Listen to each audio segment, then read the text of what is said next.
Bienvenidos y pues me alegra mucho que estén ubicados. Bien, muchas gracias. La idea es que una vez termine la conferencia, podamos también establecer un diálogo un poco también en ese sentido. Parte de lo que nos convoca el día de hoy es poder dialogar en torno al problema de la enseñanza de la filosofía. Entonces, vamos a dar paso a la conferencia y una vez terminada, hacemos el diálogo.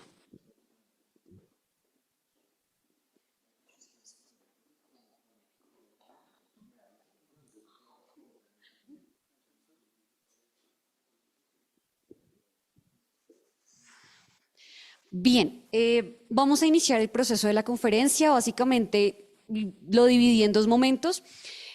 Voy a retomar el proyecto de investigación con el cual me gradué yo aquí de la universidad, realizada en el 2016, donde busco darle, digamos que una prioridad al hecho de filosofía para niños y cómo puede plantearse también para contribuir también un poco a la enseñanza de la filosofía, que se vuelve un poco quizás a veces tediosa o se ve enmarcada en algunos componentes de pronto que falta didáctica o que tenemos bastantes retos, que es la segunda parte, ese que hacer docente y también las dinámicas de la filosofía en la actualidad, partiendo también propiamente de lo que se reglamenta o está en el ministerio. Bien, entonces voy a hacer la recolección inicialmente. El texto se llama Filosofía para niños como propuesta para el desarrollo del pensamiento crítico en estudiantes de educación media.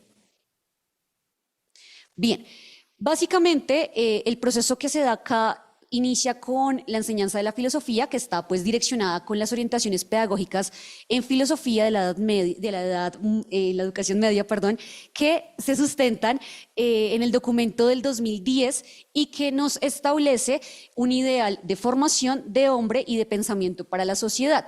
Tenemos la presencia de la filosofía básicamente en lo que viene a ser grados décimos y onces, donde se promueve o se considera que ellos están en un proceso de adolescencia y se puede generar un proceso de debate, de diálogo y confrontación de ideas.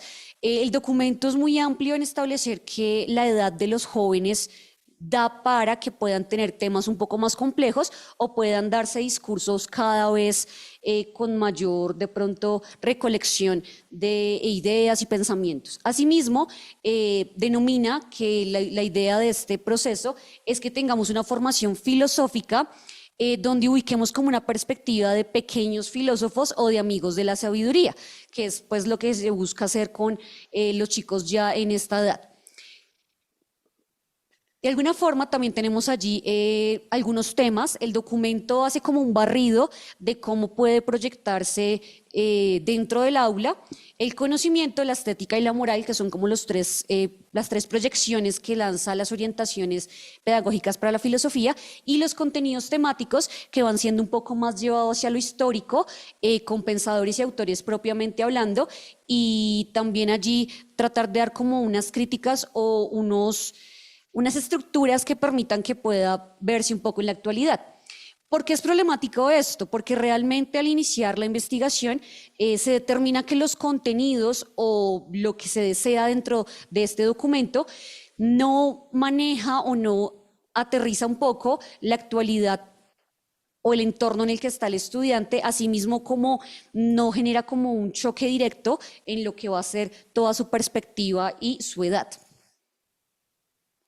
Bien, los objetivos pues básicamente era desarrollar pensamiento crítico en estudiantes, particularmente el grado décimo del Colegio de Los Ángeles, institución femenina en la cual yo me encontraba trabajando en ese momento, y partir de unos específicos para poder desarrollar el proyecto como tal.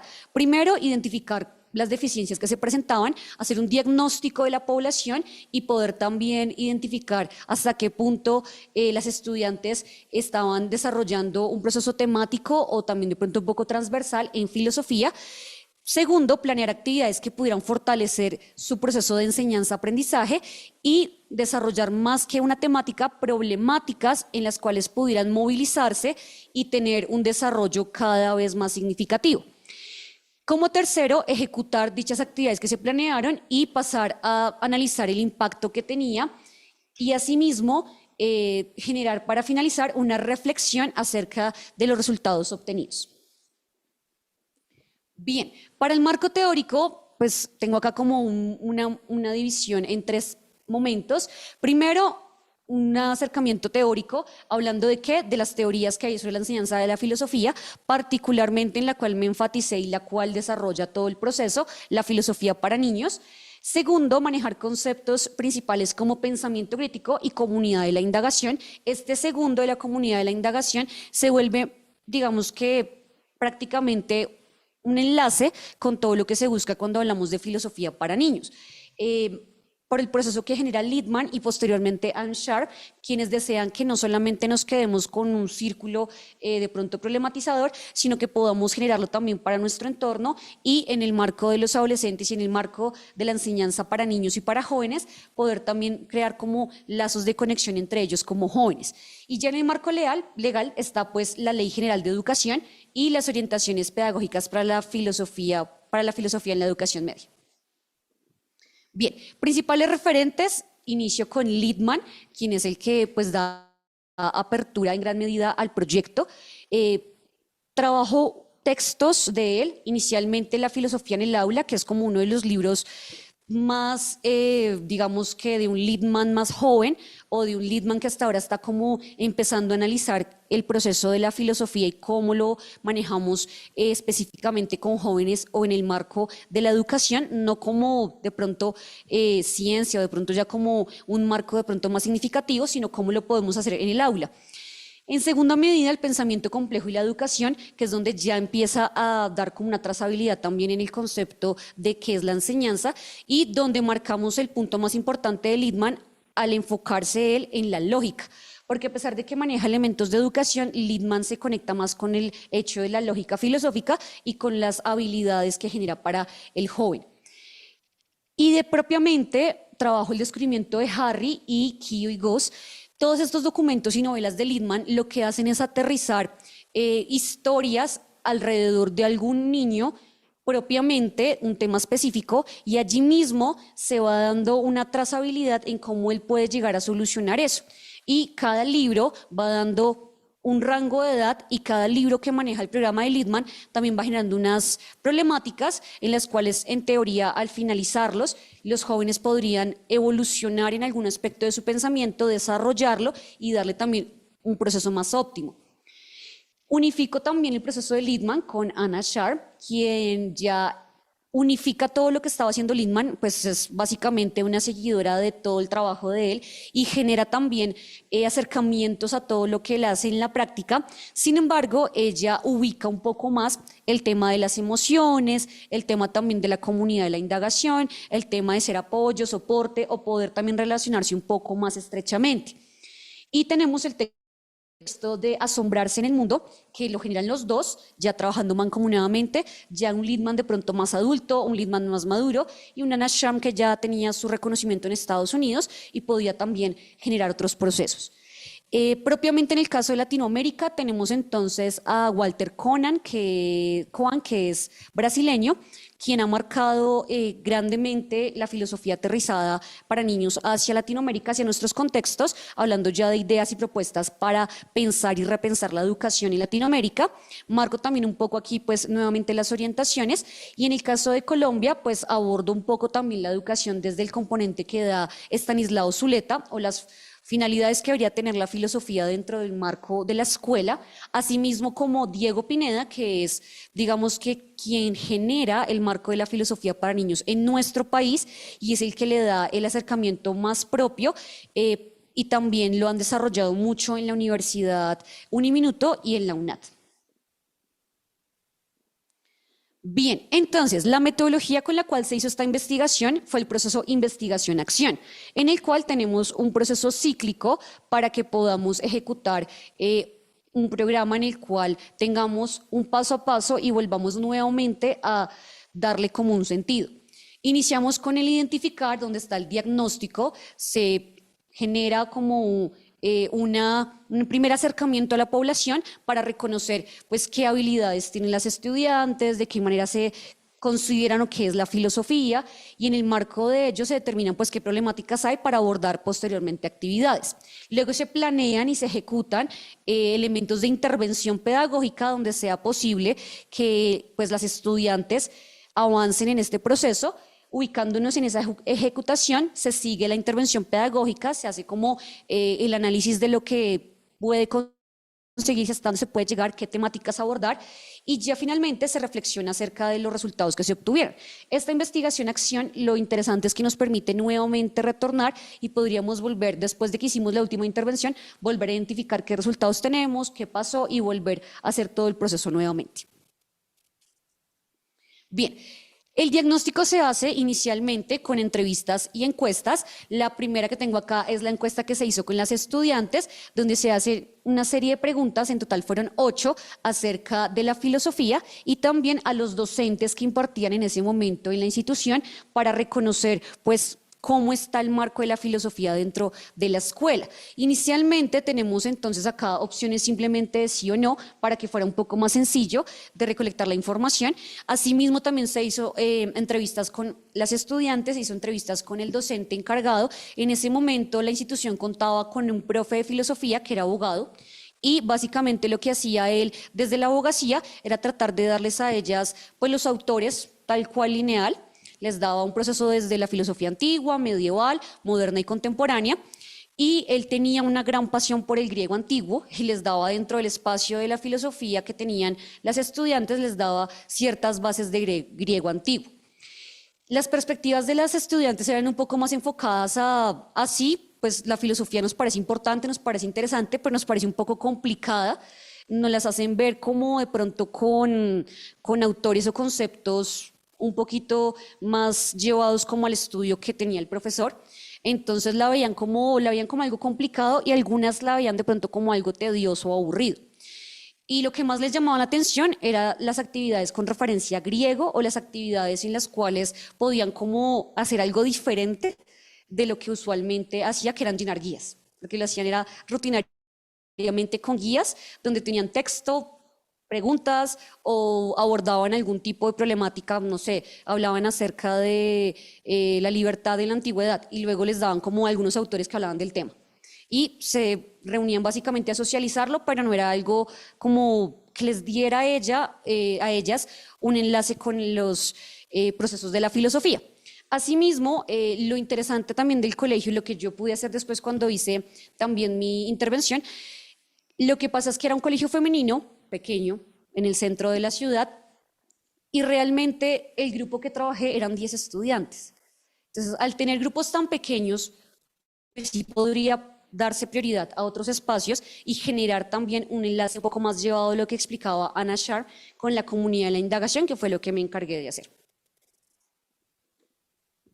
Bien, entonces empezamos con la implementación.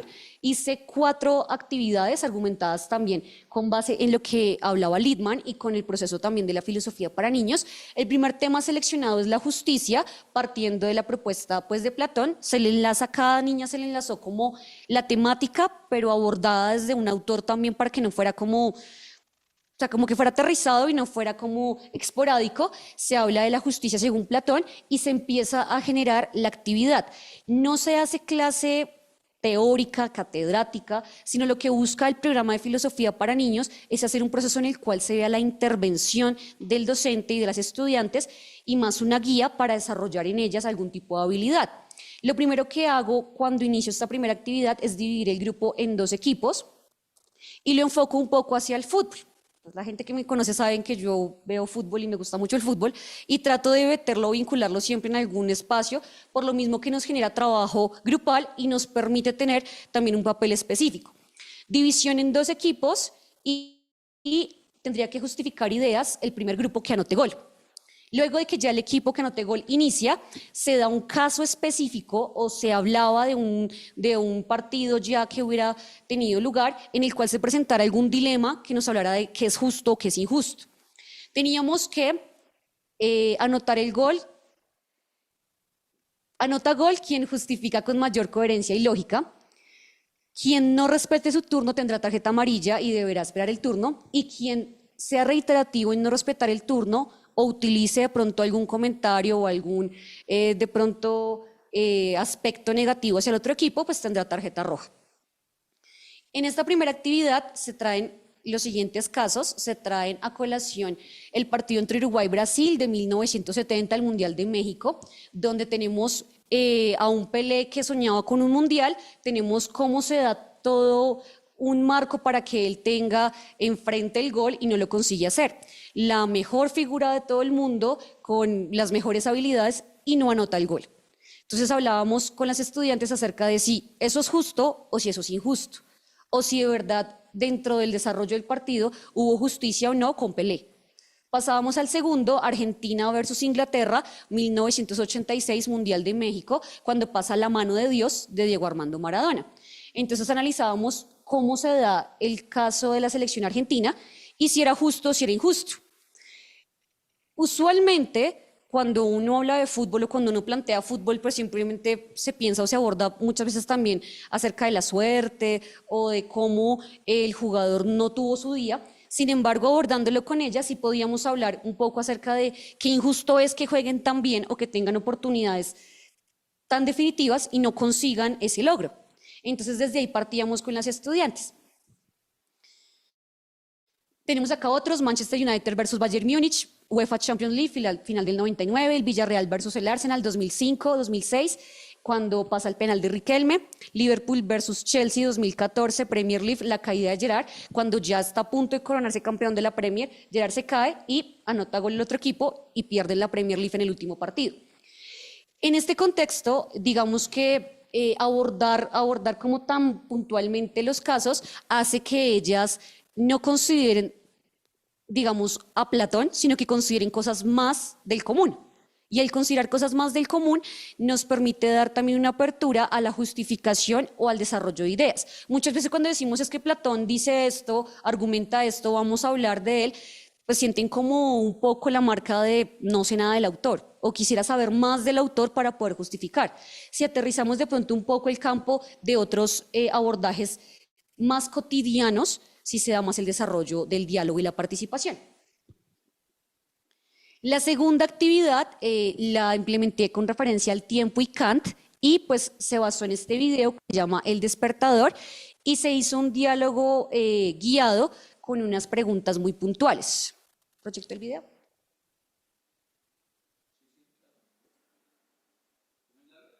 No.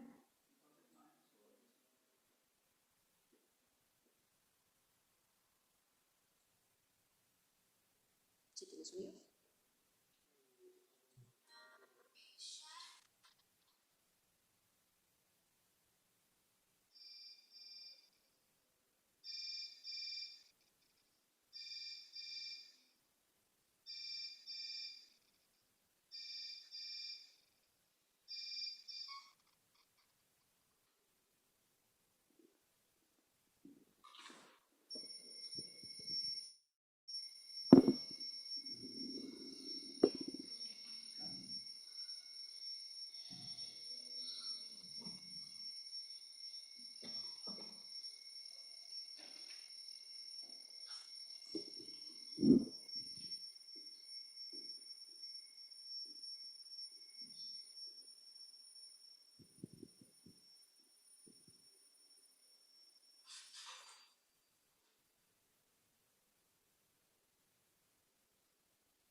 Bien, entonces partiendo del video se hacía como un análisis del tiempo con las estudiantes, hablando un poco de también su realidad, de por qué todas teníamos que madrugar, de todas tenían que estar igual en el colegio, todas tenían una rutina y demás, y abordar también el tiempo más que como algo que yo no puedo controlar, algo que de pronto sí puedo yo direccionar. Y en ese marco se pusieron las siguientes preguntas con las cuales se pudo dialogar. ¿Existe más de un tiempo? ¿Es el tiempo una ilusión? ¿Es el tiempo eterno? Si tenemos recuerdos del pasado, ¿por qué no del futuro?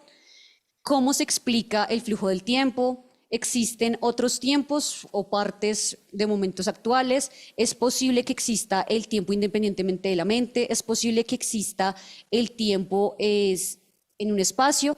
Y de alguna forma la comunidad de indagación nos permite hablar y dialogar, y más que nada se retoma el hecho de que siempre sea en círculo o siempre sea en comunidad para poder generar también debate y que sea un poco más de experiencia y no tomar como tal referencias de conceptos que quizás no conocen. Bien, la tercera ya es acerca del arte. En esta se partió un poco de Kant también, y lo que se hace con ellas es ubicar la presentación de unas imágenes, pinturas, fotografías, esculturas, elementos que se consideran arte, de pronto en algún contexto específico. Luego se determina el gusto o disgusto por ellas y tienen que especificar y generar de pronto una inclinación hacia alguna particularmente. Luego se muestran como más imágenes del común o que no correspondan puntualmente a un autor reconocido, a una pintura muy fuerte, donde tenemos grafitis, manicure, dibujos de niños, y de esta manera se cuestiona pues qué es lo bello, o si en los dos casos encuentro yo cosas bellas, y hasta qué punto. La pregunta a trabajar fue en qué se diferencian las primeras imágenes de las segundas, y qué hace que sean representaciones de lo bello. Entonces, las primeras imágenes fueron como tal las de quizás más reconocimiento, que tienen de pronto un enlace más con lo estético, con lo bello, pinturas, esculturas, fotografías profesionales, y cada una daba como la impresión que tenía de ellas y cuál le gustaba más. Y posteriormente se hablaba un poco más de pronto del arte de masas, teníamos grafitis, dibujos de niños, manicure, y pues también unas perspectivas quizás de artistas que van haciendo cosas diferentes o diversas para identificar y corroborar un poco que no todo lo que parte quizás de gente famosa o de cosas muy específicas puntualmente hablando es arte. Bien, y la última actividad era acerca de la libertad. Aquí sí tomo propiamente un texto de Littman, de Pixie, y básicamente ellas tenían que determinar de todas las afirmaciones que da Littman si tenemos entonces un acuerdo, un desacuerdo y por qué. Cada participante tiene 3 minutos para argumentar. Quien genere un mayor argumento se gana 2 minutos más para el siguiente turno, que fue como la instrucción que se les dio para incentivarlas también a participar. Y eran las siguientes afirmaciones tomadas del libro de Littman. 1, somos libres si nadie nos dice cómo deberíamos vivir. 2, si vivimos de acuerdo con nuestras propias reglas, somos libres. 3, cuando nada obstaculiza lo que queremos hacer, somos libres. 4, si creemos que somos libres, somos libres. 5, somos libres cuando podemos hacerlo mejor. 6, somos libres si tenemos buena salud. 7, somos inteligentes, si somos inteligentes somos libres. 8, somos libres solamente cuando todos lo son. 9, somos libres cuando somos nosotros mismos. 10, somos libres cuando se combinan las afirmaciones anteriores. Y de aquí pues se va dando también la recolección, y lo interesante acá es que se da la pauta de los 3 minutos y muchas niñas querían extenderse más, otras que incluso ganaron minutos, pero al ver que a otra le faltaban, le daba minutos a la otra niña. Bien, los resultados generales, pues en el marco del pensamiento crítico se da una relación con el manejo de contenidos, es decir, no se genera una trazabilidad histórica del tema o del autor, sino que se da un manejo más es con la indagación, la pregunta como generadora de diálogo, analizar y cuestionar, la sensibilidad al contexto, porque se toman como referentes de lo que puede ser algo cotidiano para ellas, Y en la comunidad de la indagación, lo que propone Anne Sharp es escucharse una a las otras, apoyarse y ampliar y corroborar diversos puntos de vista, someter opiniones propias y ajenas. Muchas veces la participación en clases complejas, difícil, es más que nada por inseguridad o por sentir que de pronto nos pueden juzgar, y pasa mucho también cuando tenemos grupos muy grandes, que siempre usualmente participa uno o dos. Aquí al poderlo hacer con un grupo pequeño, de 10 estudiantes nomás, y al ponerles como las pautas que se les dieron, se dio bastante bien el desarrollo de esa apropiación de ellas y de poder dar su opinión sin miedo, más que nada. Tomar en serio las ideas de las demás, respondiendo y atendiendo a que uno exprese su punto de vista, ser abierto ante la posibilidad de cambiar sus opiniones, y el desarrollo de la confianza, la autonomía y la autoestima, que en el marco de la filosofía para niños la unifican mucho con la filosofía, en el hecho mismo de que nosotros como seres humanos, y nuestra parte también un poco ética, tiene que generar una confianza hacia el otro y darnos también como un apoyo significativo. Bien, como conclusiones de esta implementación, pues se tiene una revisión acerca de las necesidades de las estudiantes, parámetros en los cuales se deberían trabajar, metodologías utilizadas y el impacto que causó y generó en ellas, en su entorno. Determinó un avance en el pensamiento crítico, en el asombro, en el análisis, en la participación, en el desarrollo de ideas, y las estudiantes pues participaron en los diversos espacios a través del diálogo y trataron siempre de cuestionar, de indagar, de analizar, de justificar y razonar. De alguna manera, la filosofía para niños no nos dice es que si no lo hace de esta manera está mal, sino lo que hay que hacer es hacer la guía para que las ideas que tienen las puedan ellas desarrollar de la mejor forma posible. No solamente es decirte es que si tú no tienes este parámetro para hablar, entonces no participes, sino darles como esa confianza y seguridad para que puedan justificar y dar ellas mismas una fuerza a lo que pueden a futuro también implementar como idea. Bien, segundo momento en el cual de pronto no voy a abordar mucho sería el quehacer docente y los retos que se presentan en la actualidad.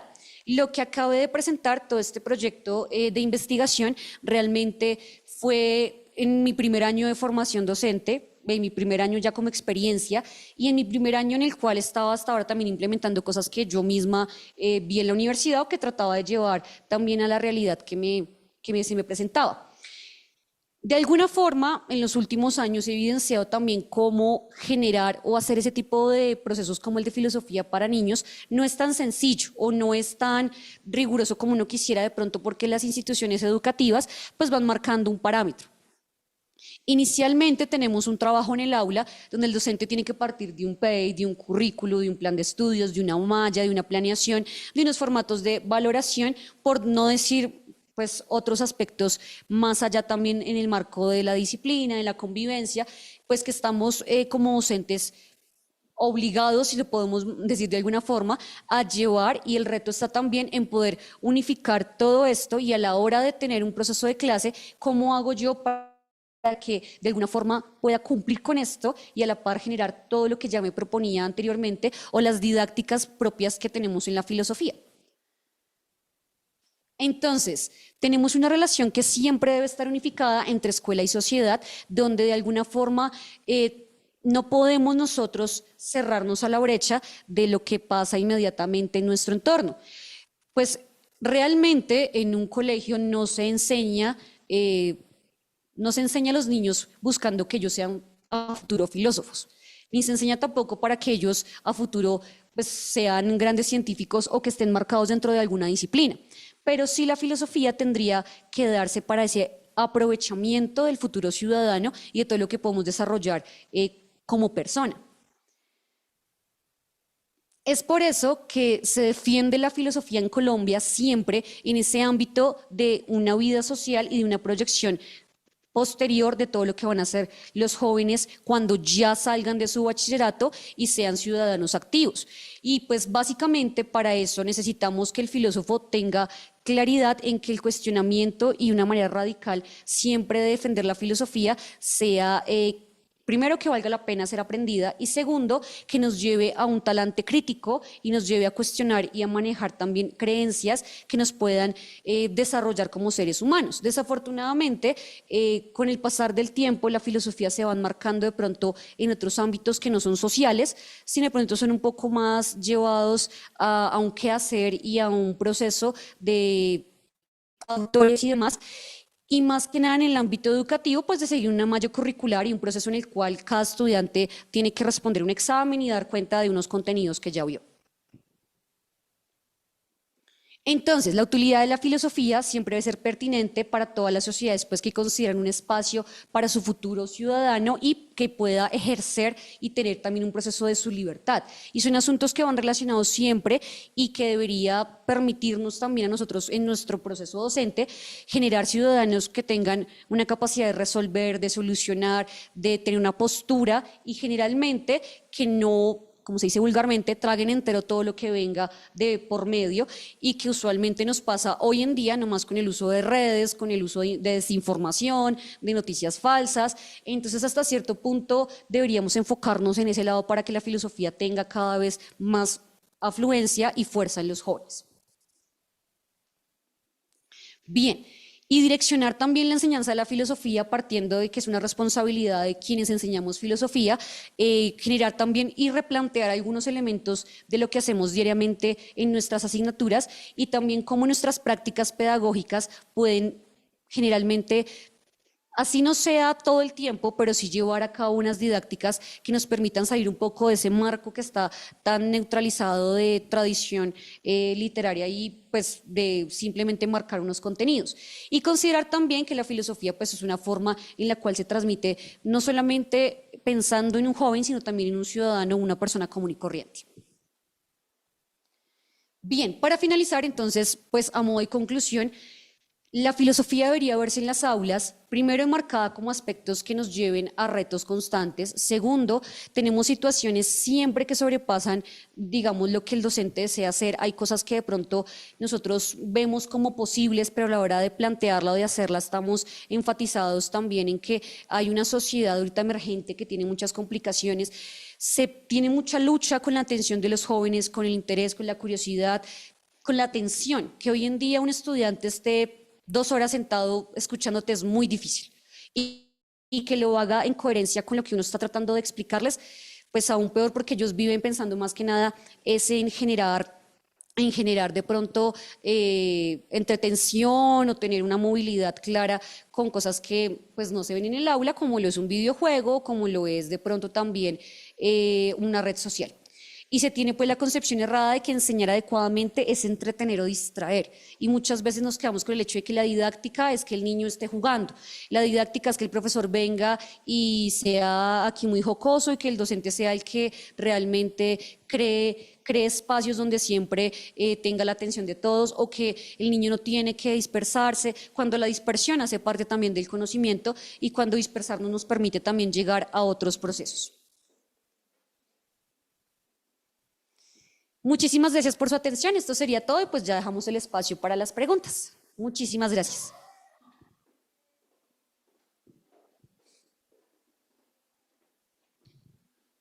Bien, muchísimas gracias, Esperanza, por la conferencia. La idea es que en este momento podamos iniciar un diálogo. Entonces, alguien que quiera participar, que quiera hacer preguntas, hacer comentarios con respecto a la exposición.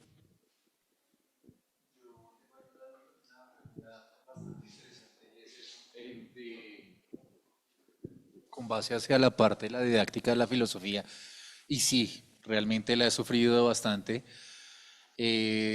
porque primero, en el contexto ahorita donde me encuentro, la lectura es nula, nula, nula, nula, nula completamente. Tratar de hacer que ellos lean algo de filosofía es imposible para ellos. He hecho de todas las formas habidas, conocidas y existentes para poder darles, hasta llegué a un punto en el que también hice algo parecido a lo que hice Esperanza.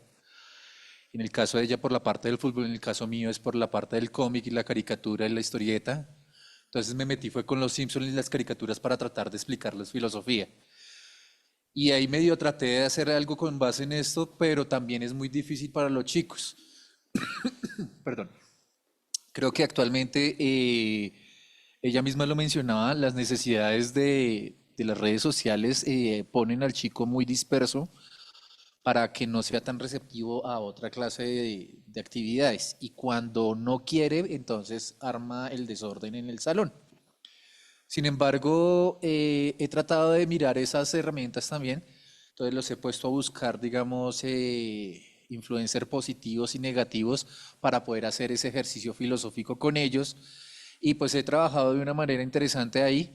Sin embargo, sigo insistiendo, para trabajar con chicos en la parte rural es muy complicado, sobre todo por el acceso también de las mismas redes, porque la señal también es demasiado inestable y no hay una conectividad ni en el mismo colegio. Entonces, eso también influye bastante a uno como docente y le ha tocado a uno acomodarse y también regresar a los aspectos como un poco tradicionales de la guía, precisamente por lo que uno está viviendo. Y eso que yo trato de hacerle cosas muy divertidas, digamos, como sopas de letras, crucigramas, historietas, que me dibujen, que me hagan caricaturas, pero siempre es muy complejo en este caso y sobre todo con estos chicos de hoy en día que tenemos, porque la verdad las redes sociales los tienen muy, muy, muy distraídos.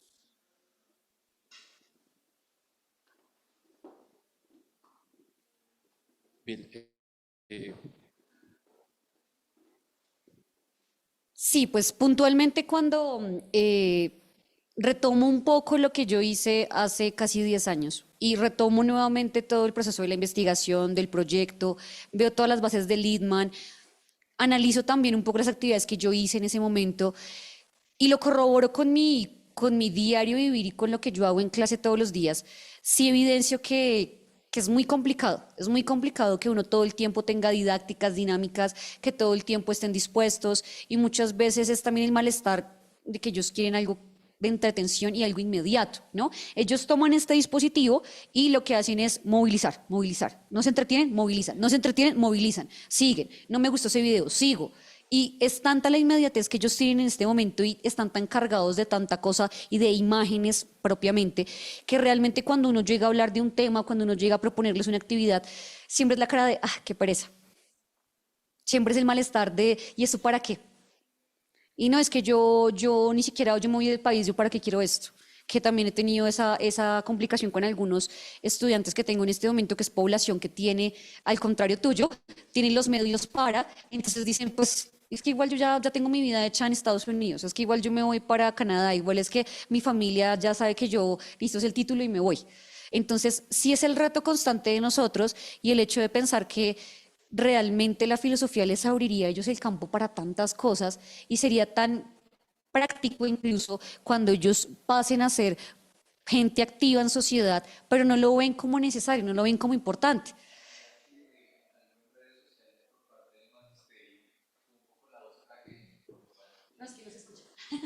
no es necesario el micrófono. Mira que lo que dices es eso. También tuve la oportunidad de hablar con una compañera también egresada acá, pero la licencia tiene en licenciatura en Ciencias Sociales. Y ella comenta exactamente lo mismo. Ya tienen estudiantes la vida comprada y que tienen ya para parte de sus partes fuera del mundo hacer sus estudios. Pero regresando a lo que vengo y lo que es en redes sociales, sobre todo aquellos que estamos dentro del magisterio, es la tónica del profesor del magisterio ahorita o el meme que está rondando por redes sociales para uno es eh, déjalos pasar que la misma vida los va a calificar después. Ese es el punto de vista porque uno pues como maestro, digamos, no sé, de pronto acá los tres que somos compañeros, prácticamente estudiamos los tres, somos demasiado apasionados con la filosofía y por la enseñanza y tratamos de hacer un buen trabajo en ese aspecto bastante. Lamentablemente, llegar a la realidad es otra cosa y enfrentarse a esa realidad es muy compleja. Caso particular, el mío en este caso, pues precisamente no solo por la zona rural, sino que yo como tal, yo también fui más profesor de universidad y enfrentarme, o sea, empezar como universidad y regresarme al colegio, ha sido un cambio bastante fuerte para mí y me ha dado una completa patada en muchos aspectos en ese sentido. Poco a poco he aprendido bastantes cosas, la verdad. Te doy razón en muchos aspectos, los estoy notando ahorita, cosa que no notaba cuando uno estaba en la universidad, porque realmente uno donde estaba trabajando era más enfocado hacia otra parte completamente diferente que en cambio de dictar clase. Entonces sí te da yo la razón en todo lo que dices en estos aspectos de la filosofía y las dificultades que se tiene sobre todo para poderla enseñar en estos días hoy.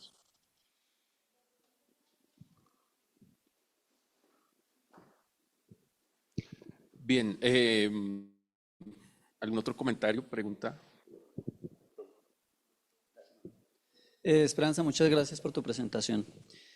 Mm, Preguntas académicas, preguntas de experiencia, una y una al menos. En términos académicos, ¿tú recuerdas si en el momento que hiciste la investigación, en la revisión de la literatura, encontraste indicios de otras investigaciones que fueran por los mismos resultados que encontraste en tu investigación?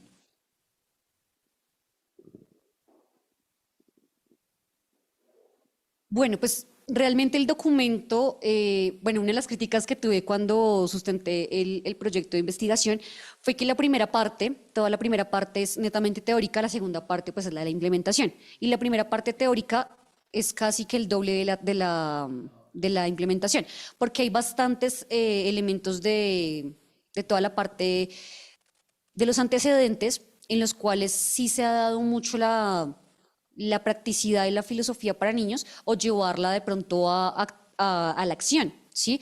Lo que pasa es que en muchas de las investigaciones que yo revisé, pues utilizan algunos temas similares, utilizan el arte, utilizan también temas de pronto un poco más sociales. Sin embargo, en la mayoría de las investigaciones que revisé en ese momento, eran de pronto más llevadas a llevar única y exclusivamente el manual de Littman, o vamos a hacer esta actividad que él propuso, no más.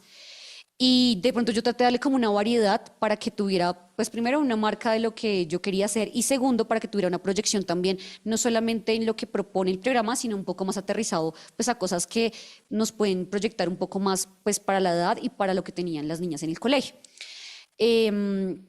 Además de eso, los resultados usualmente son positivos.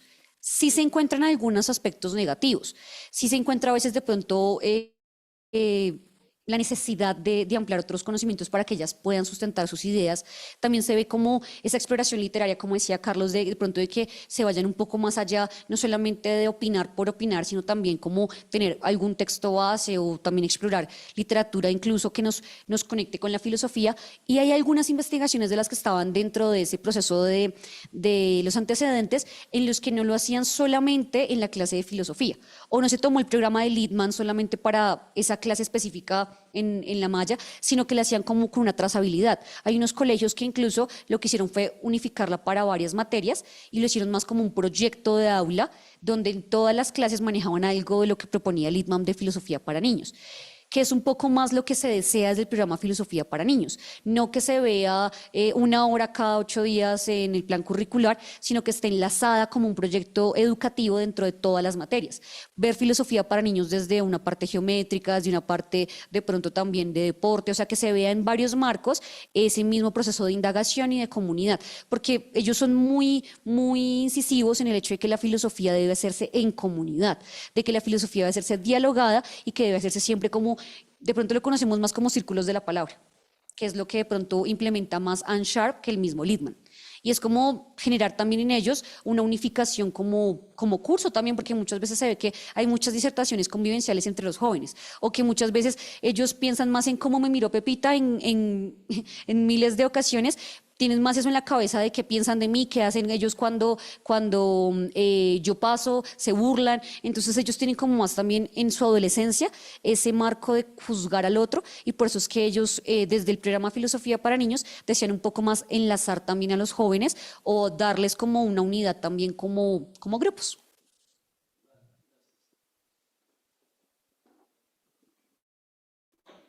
Gracias. Bueno, la otra pregunta tiene que ver más un poco con tu experiencia.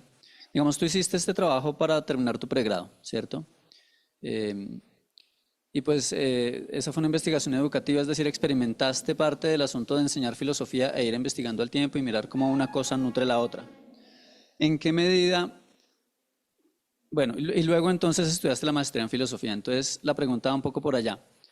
¿En qué medida tú crees que esa maestría en filosofía, que además fue en el Rosario, si no me equivoco, que es una maestría, digamos, bastante exigente en términos académicos, muy buena, pero también muy exigente? ¿En qué medida crees que esa formación que recibiste en la maestría en filosofía en el Rosario te dio herramientas para enseñar mejor la filosofía?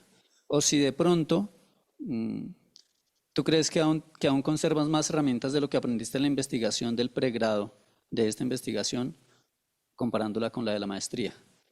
¿Me entiendes la pregunta? Sí. Bueno, pues básicamente nosotros, a pesar de que tenemos una línea de acción en el aula, todos somos docentes. Me refiero a que el hecho de la pedagogía o el hecho de tener ya nosotros el título con licenciado en, ya nos da también un fundamento para decir que tenemos que tener un trabajo en aula y un proceso en el cual debemos estar siempre enfatizados en el quehacer docente y en el estudiante. ¿Sí? De pronto cuando vemos y marcamos ya de pronto conceptos filosóficos más amplios o ya hablamos de un currículo netamente de una maestría, pues ya la investigación es un poco más teórica. ¿Sí? De pronto la investigación que yo hice en este momento sí me dio más herramientas como en mi labor docente, sin embargo la de la maestría me dio más bases también para incluso poder tener más fluidez al hablar de los autores o poder darles también a ellos una exploración de los autores yéndome un poquito más al análisis que de pronto lo hacía anteriormente.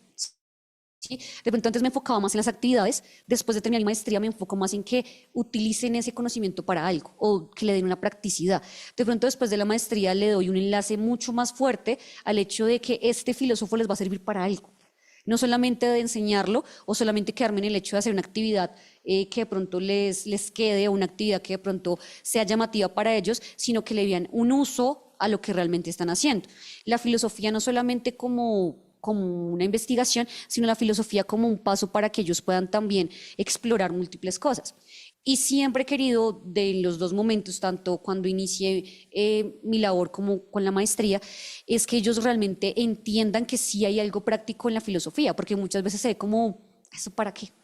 O se ve como una materia que no tiene mucho sentido para ellos, ¿sí? Y usualmente la ven como algo muy difícil o algo muy necesario.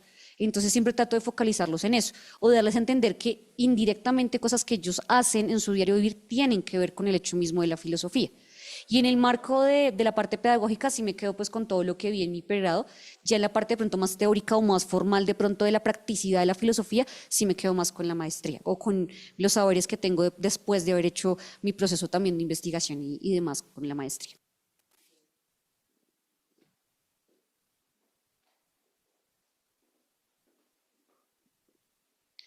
Bien, ¿algún comentario, alguna pregunta que quieran hacerle a Esperanza o alguna pregunta para problematizar y que podamos dialogar también?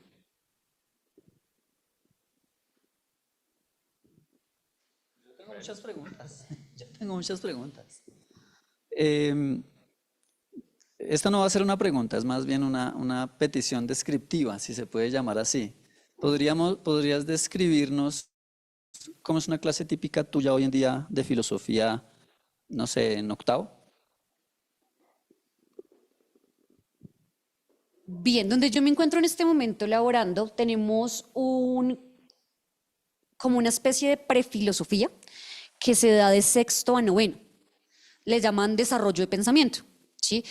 Y luego ya en décimo y en once pues tenemos ya el marco más de lo que tienen las orientaciones, de lo que está por el ministerio, del currículo y demás. Dentro de lo que se hace de sexto, séptimo, octavo y noveno son darle a los estudiantes como unas habilidades para desarrollar su pensamiento. Particularmente en sexto se ven como habilidades como el resumen, como la descripción. Se trata de hacer como algo un poco más bien básico para que ellos vayan empezando también a crear un análisis de lo que ellos pueden hacer. Ya en séptimo trabajamos un poco más fuerza en lo que es el pensamiento crítico, el pensamiento creativo, como las formas de pensamiento que podemos tener. En octavo, particularmente dentro de lo que ubicamos pues con los profes del colegio, ubicamos las inteligencias múltiples. Entonces en grado octavo yo estoy trabajando todo lo que planteó Gardner. Entonces usualmente lo que hago es darles como la teoría de la inteligencia. Esta es la inteligencia lógico-matemática. Las personas que tienen inteligencia lógico-matemática tienen las habilidades para. Y luego de ello nos dedicamos a hacer actividades, incluso hemos hecho test con los chicos para ver cuál de esas habilidades tienes más desarrollada. Y en ese marco, más que nada, de qué me encargo yo, primero de hablarles pues desde la teoría de Gardner, pero también en hacerles ver que todos ellos tienen esas inteligencias, sino que las desarrollamos unas más que otras. Y en ese marco he encontrado chicos que me dicen, profe, yo me di cuenta que yo tengo mucha inteligencia espacial. O niños que me dicen, profe, es que yo no me quedo quieto, yo tengo mucha inteligencia motriz. Y trato de darles como más una representación de cómo vamos a manejarla o si podemos nosotros desarrollarlas. También les doy como una serie de tics para que ellos puedan desarrollarlas. Hicimos un concurso de ajedrez con ellos, hicimos también en el marco de la kinestésico corporal una pista de obstáculos, o sea, como que llevar también lo que vemos en teoría, llevarlo un poco a la práctica, para que también ellos sean conscientes de cómo lo que vemos se puede utilizar o podemos potencializarlo. Bueno, ya con el proceso que tenemos de malla curricular, pues sí se hace un poco más teórico.